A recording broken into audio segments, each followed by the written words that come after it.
എന്താ സ്ഥിതി? അടുത്ത മാസം ശ്രീ പിണറായി വിജയൻ അധികാരത്തോട് സലാം പറയുമ്പോൾ നമ്മൾ മലയാളികളുടെ തലയിൽ 6 ലക്ഷം കോടി രൂപയുടെ കടബാധ്യത കെട്ടിവെച്ചിട്ടാണ് അദ്ദേഹം പടിയിറങ്ങുന്നത്. കടത്തിന്റെ കാണാക്കയങ്ങളിലേക്ക് നമ്മളെ തള്ളിയിട്ടിട്ടാണ് ഈ ദുർഭരണം അവസാനിക്കുന്നത്.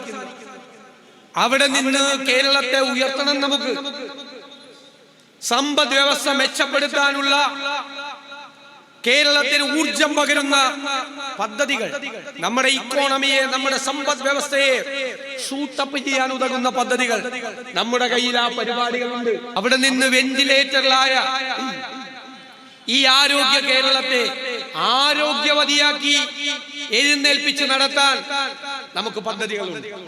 ഞങ്ങൾ കോഴിക്കോട് 12-ാം തീയതി ആ പദ്ധതികൾ പ്രഖ്യാപിക്കും.